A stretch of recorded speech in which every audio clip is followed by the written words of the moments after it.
This video is sponsored by OneFootball. OneFootball app makes it easier to keep up to date with the transfer news, scores and stats in one place. To download the OneFootball app, click the link in the description below.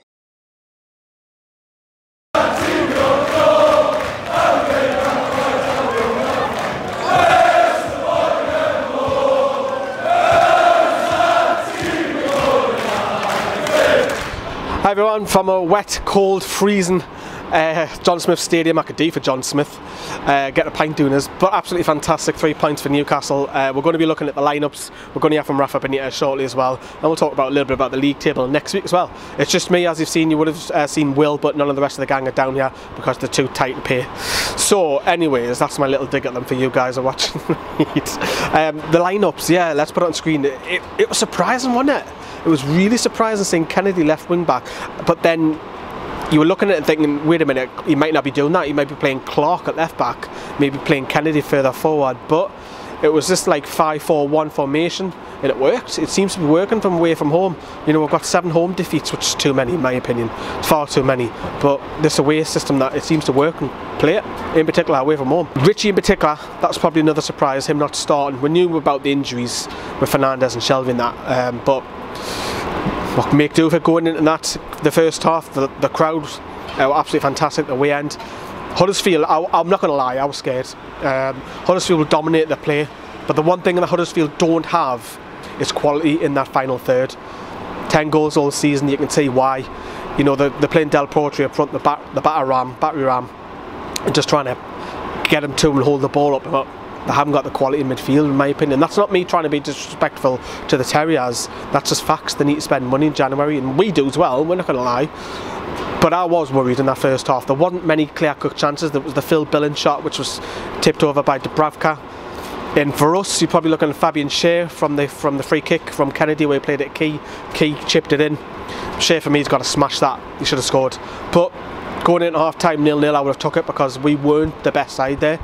But into the second half, and we had that chance for Atsu where he stabs it. That was a little bit of a sign that Atsu was getting more and more into the game, and in particular Perez as well. However, we snatched it, and I've got to give credit. I've already said it in player ratings. Javier Manquillo, brilliant. Shaw has the ball, he plays it up on the right. Perez is looking for movement, but Manquillo just bursts a gut to get past him, and because of that run, that's the reason why we scored. Because of his run. If he doesn't run, we don't score there. He runs past his man, he's free to the right hand side of the box, he squares it, Rondon's free, slides, taps it in. Quite similar towards, you know, the Everton goal, but it's on the other flank.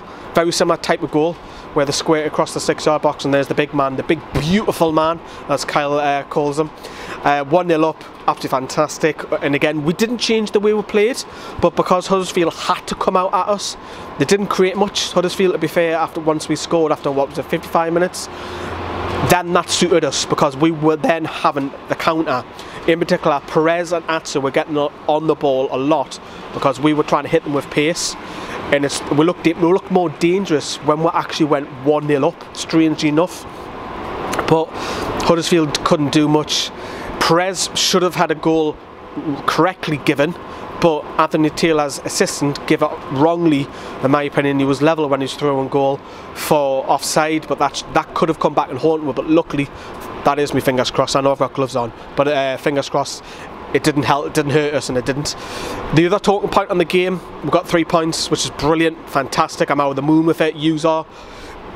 I have to bring it up because I am a Toon fan, but I've got to look at it from a neutral as well. As was Jamal Lascelles lucky to get away with it when he scissor challenged Del Potri? Let us know if you're watching this after you see Match of the Day or Match Choice on Sky. You would have seen it as well.